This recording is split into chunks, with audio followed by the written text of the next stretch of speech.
Di warnamu.com, kamu bisa dapatkan fashion kualitas ekspor dengan harga terjangkau. Dari pakaian casual, sporty, hingga pakaian dalam dengan brand terkenal. Ada t-shirt berbahan lembut, hoodie, dan sweatshirt aneka warna. Juga legging, celana pendek, dan celana panjang yang nyaman dipakai. Kalau kamu ingin pakaian dalam seperti bra, panties, dan tank top, tinggal pilih aja bermacam model dan warna. Kamu juga bisa dapatkan Spanx dengan kualitas terbaik. Untuk pria, warnamu.com menawarkan polo shirt dan t-shirt dengan harga bersaing. Nah, buat si kecil, tersedia t-shirt Oshkosh dan Garanimals yang lucu. Setiap hari ada promo menarik loh, harga sangat terjangkau, lebih murah 95% dari harga normal. Jangan lupa guys, follow Instagram warnamu.com supaya kamu tidak ketinggalan promo terbaik. Kunjungi all shopnya, keterangan lengkap ada di deskripsi. Tunggu apa lagi guys, yuk buruan ke warnamu.com, pilihannya banyak banget. Kamu bakalan suka shopping di warnamu.com.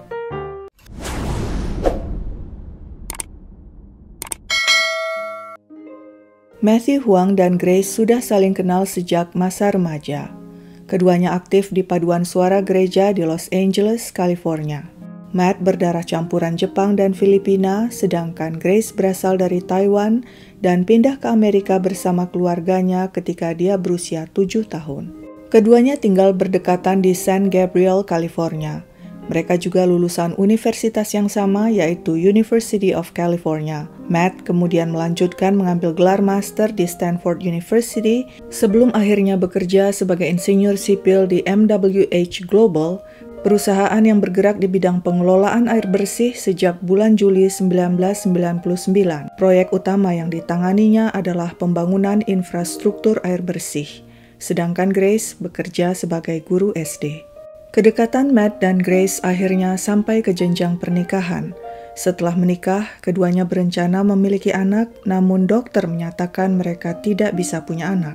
Hal ini tidak membuat keduanya mundur.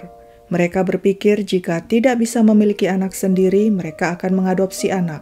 Masih banyak di dunia ini anak-anak yang butuh kasih sayang karena tidak memiliki orang tua. Mereka ingin mengadopsi anak-anak dari negara yang kekurangan dan dilanda konflik. Karena itulah mereka memutuskan mengadopsi anak-anak dari Afrika. Setelah mempertimbangkan dan mempelajari proses adopsi, mereka menjatuhkan pilihan pada negara Ghana di Afrika Barat dan Uganda di Afrika Timur. Di sebuah panti asuhan di Ghana pada 2008, mereka pertama kali bertemu dengan kakak beradik Ezra 6 tahun dan Gloria 4 tahun. Sedangkan di Uganda, mereka kemudian bertemu dengan anak yatim piatu bernama Jessie yang berusia paling muda. Setelah mengenal anak-anak itu beberapa bulan, pasangan Matt dan Grace merasa cocok dan mengadopsi ketiganya lewat jalur resmi dengan dokumen legal yang disahkan oleh negara. Di antara ketiga anak itu, kondisi kesehatan dan mental Gloria yang paling rentan. Ketika mereka tiba di Los Angeles, Amerika bulan Mei 2009, berat badan Gloria hanya 17 kg, di bawah rata-rata anak seusianya. Hasil check-up kesehatan menunjukkan Gloria mengalami infeksi parasit Giardia yang ditandai dengan sakit perut, mual, dan diare. Orang yang terjangkit parasit ini biasanya hidup di lingkungan kotor dengan air minum yang terkontaminasi seperti yang dialami Gloria saat dulu tinggal di Ghana. Di Ghana, Gloria lahir di tengah kondisi kemiskinan yang sangat ekstrim. Hidupnya telantar. Setiap hari Gloria kelaparan sehingga mengalami kekurangan gizi. Kondisi ini berdampak negatif bahkan sampai Gloria di Amerika, ketika makanan tersedia dengan melimpah, dia bisa berhari-hari menolak makan. Penolakan ini kemudian diikuti dengan makan sebanyak-banyaknya. Malam hari, dia akan diam-diam ke dapur dan menghabiskan semua makanan yang ada, termasuk 1 loyang roti, 1 box cereal, 1 kotak cookies. Terkadang dia bahkan memakan tisu dan makanan sisa di tempat sampah. Yang lebih berbahaya, dia juga memakan obat-obatan seperti aspirin dan obat mah Pepto-Bismol. Melihat perilaku Gloria yang bisa membahayakan dirinya sendiri itu, orang tuanya kemudian mengunci pintu kamarnya dari luar setiap malam untuk mencegah Gloria makan sembarangan. Setelah berobat ke dokter di Los Angeles dan diberikan antibiotik, Gloria sempat membaik dan beratnya naik menjadi 19 kg. Tapi sekitar 2 tahun kemudian, tepatnya pada bulan November 2011 di usia 7 tahun, berat badan Gloria kembali turun menjadi 18 kg yang terhitung rendah untuk anak seusianya. Pasangan Matthew dan Grace Huang yang sudah berkonsultasi ke dokter memahami kondisi yang diderita Gloria. Kondisi ini disebut RAD atau Reactive Attachment Disorder yang dialami oleh anak-anak yang sejak usia dini ditelantarkan oleh orang tua atau pengasuh mereka hingga kebutuhan utamanya tidak terpenuhi, termasuk makanan yang berakibat pada kelaparan berkepanjangan. Hal ini akan berdampak negatif pada fisik dan psikis. Anak-anak akan mengalami kesedihan dan kehampaan. Mereka akan kesulitan percaya kepada orang tua atau pengasuh mereka yang mereka anggap telah menelantarkan mereka. Hal ini juga bisa memicu eating disorder atau gangguan mental saat mengonsumsi makanan seperti yang dialami Gloria. Pasangan Huang yang sudah berkonsultasi ke dokter mengikuti seluruh petunjuk dokter untuk menciptakan lingkungan yang teratur dan penuh kasih sayang bagi Gloria. Jam makan ditetapkan secara teratur, dan mereka akan berkumpul dan makan bersama-sama sebagai keluarga di meja makan meskipun Gloria mau makan atau tidak. Matt dan Grace juga memastikan Gloria cukup minum sehingga tidak mengalami dehidrasi. Dokter meminta kedua pasangan itu bersabar menghadapi Gloria karena apa yang dialami anak itu merupakan trauma masa lalunya. Dokter mengatakan agar jangan mengomeli dan menghakimi Gloria dan jangan memaksanya makan jika dia tidak mau, yang bisa berakibat pada Gloria protes dan memberontak. Pada tahun 2012, MWH Global, perusahaan tempat Matthew Huang bekerja, menugaskannya selama 2 tahun ke Doha, Qatar. Tujuan penugasan untuk mengerjakan proyek purifikasi air di Doha guna persiapan Qatar sebagai tuan rumah FIFA World Cup tahun 2022. Matt dan Grace sepakat memboyong ketiga anak mereka untuk tinggal di Qatar selama 2 tahun. Dan inilah yang menjadi awal mimpi buruk berkepanjangan bagi keluarga Huang. Setelah dokter menyatakan Ezra, Gloria, dan Jesse dalam kondisi sehat, keluarga Huang pun pindah ke Doha, Qatar pada 2012. Di Doha, mereka menyewa rumah di kompleks khusus untuk ekspatriat. Ketiga anak homeschooling atau belajar di rumah dipandu oleh Grace, sang ibu yang punya pengalaman sebagai guru SD. Kehidupan mereka berjalan normal hingga pada Desember 2012, Gloria murung tanpa alasan jelas. Dan sebenarnya hal ini sudah biasa terjadi. Trauma masa lalu Gloria membuat kondisi kejiwaannya rapuh. Di awal Januari 2013, mereka merayakan ulang tahun Ezra, si anak sulung yang saat itu berusia 10 tahun. Setelah itu mereka berkunjung ke rumah tetangga, dan di sanalah Gloria habis-habisan menyantap kue dan biskuit. Usai makan, dia merasa sakit dan hari-hari selanjutnya menolak makan.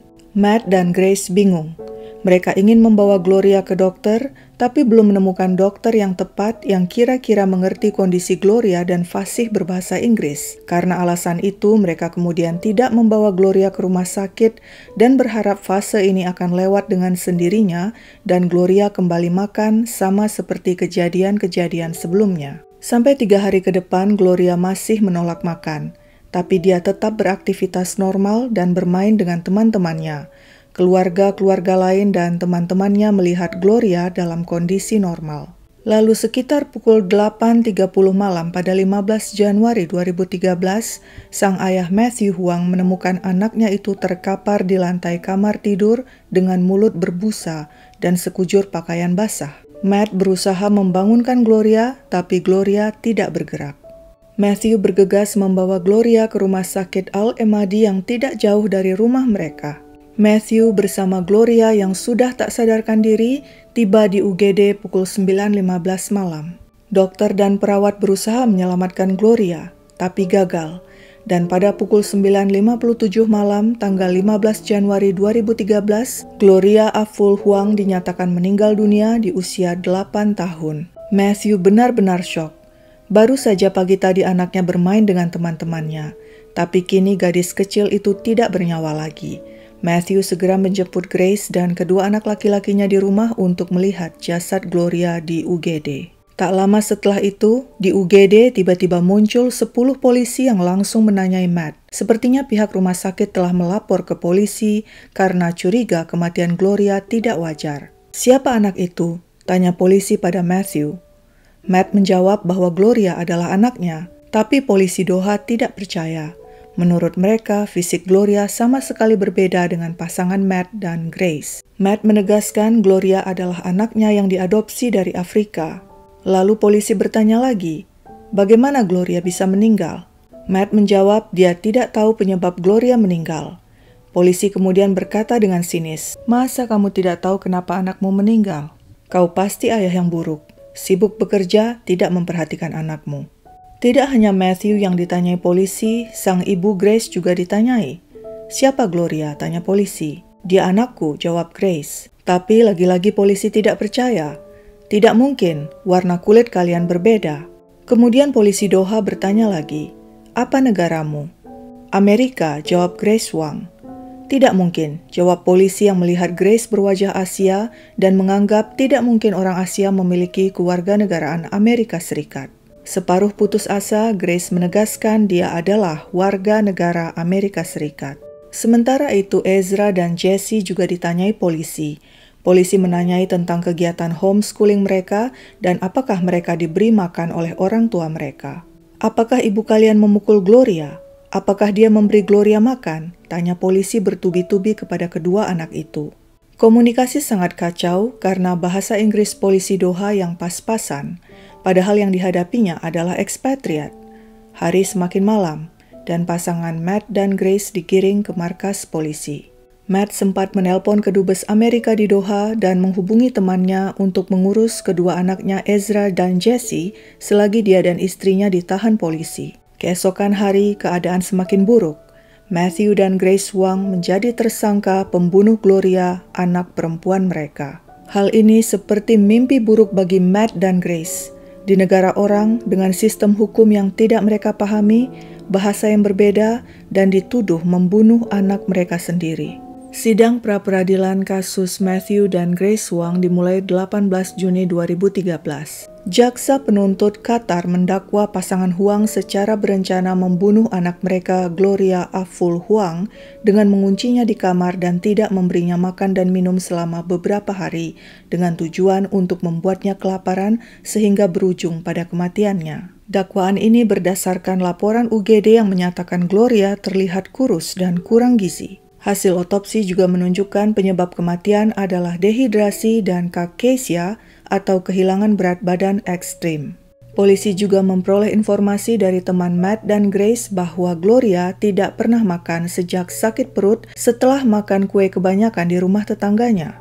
Waktu polisi memeriksa rumah keluarga Huang, mereka juga menemukan pintu kamar Gloria bisa digembok atau dikunci dari luar. Polisi menyimpulkan, kedua orang tua yaitu Matt dan Grace telah menghukum dan mengunci Gloria di kamar berhari-hari dan tidak memberinya makan karena ulahnya makan sebanyak-banyaknya di rumah tetangga. Hal yang juga membuat polisi curiga adalah pengakuan Matthew dan Grace yang mengatakan Gloria menolak makan berhari-hari. Mengapa mereka tidak membawa Gloria ke dokter jika si anak menolak makan selama 3-4 hari? Penyidik yakin Matthew dan Grace bukanlah orang tua melainkan human traffickers atau pedagang manusia. Keduanya bermaksud menjual organ atau melakukan eksperimen pada anak-anak Afrika yang miskin. Menurutnya, tidak masuk akal orang mengadopsi anak dengan penampilan wajah dan fisik yang kurang menarik. Biasanya orang hanya mengadopsi anak-anak yang menarik. Sementara itu, nasib Ezra dan Jesse memprihatinkan. Sebab kedua orang tua mereka ditahan polisi, mereka pun akhirnya dikirim ke panti asuhan. Tidak pernah terbayangkan bagi mereka untuk kembali tinggal di sebuah panti asuhan.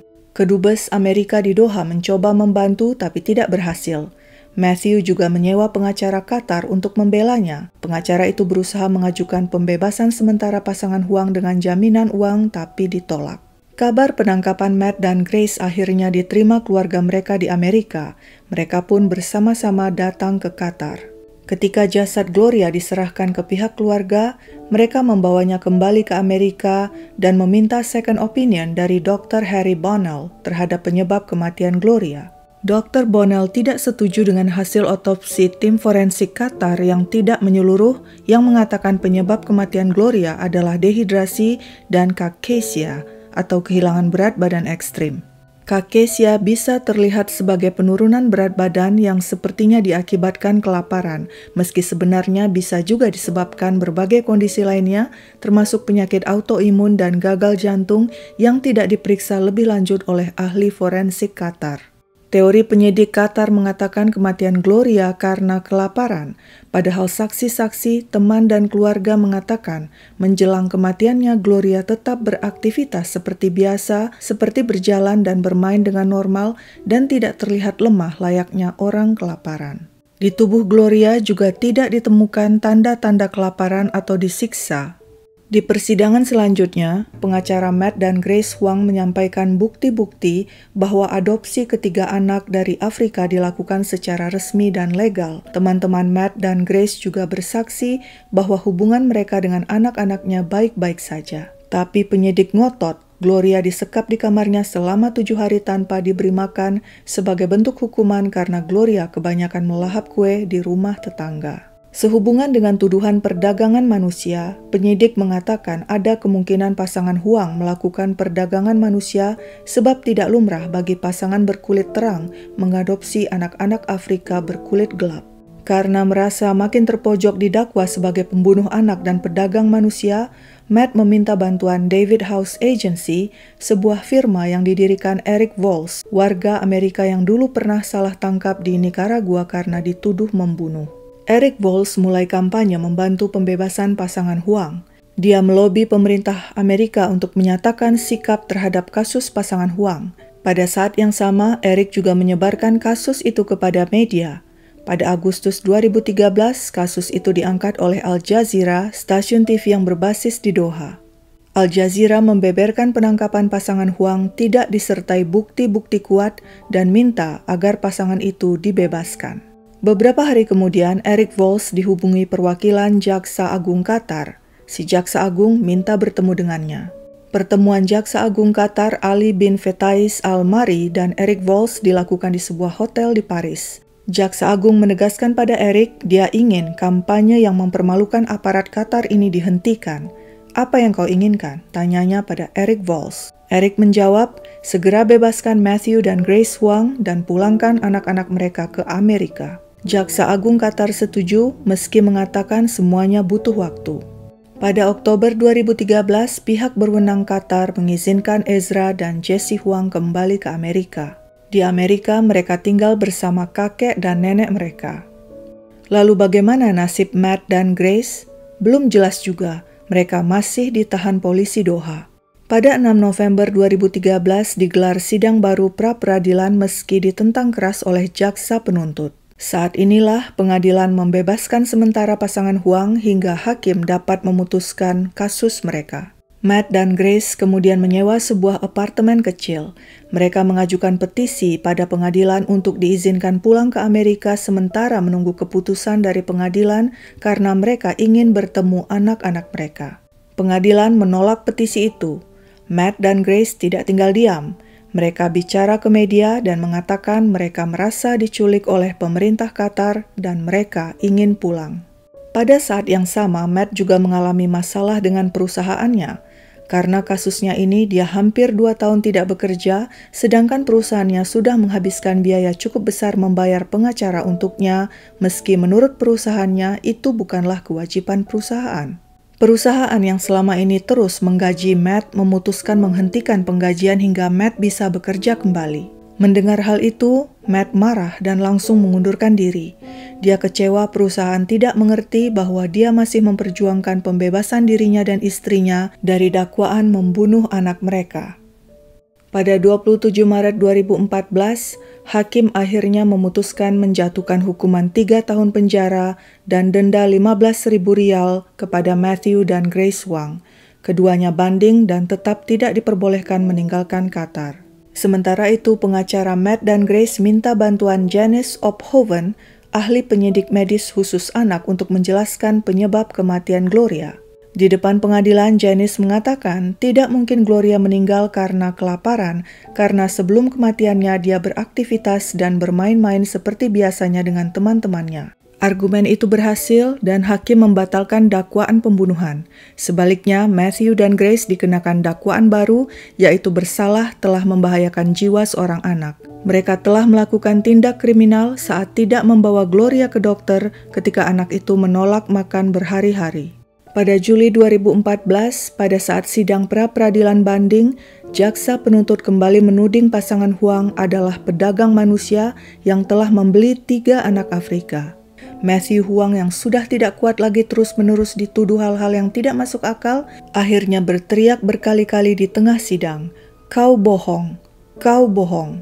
Media kembali heboh dan memberitakan Matthew mengamuk di persidangan. Hal ini akhirnya mendorong PBB mengirimkan tim monitor untuk mengevaluasi kompetensi hakim Qatar.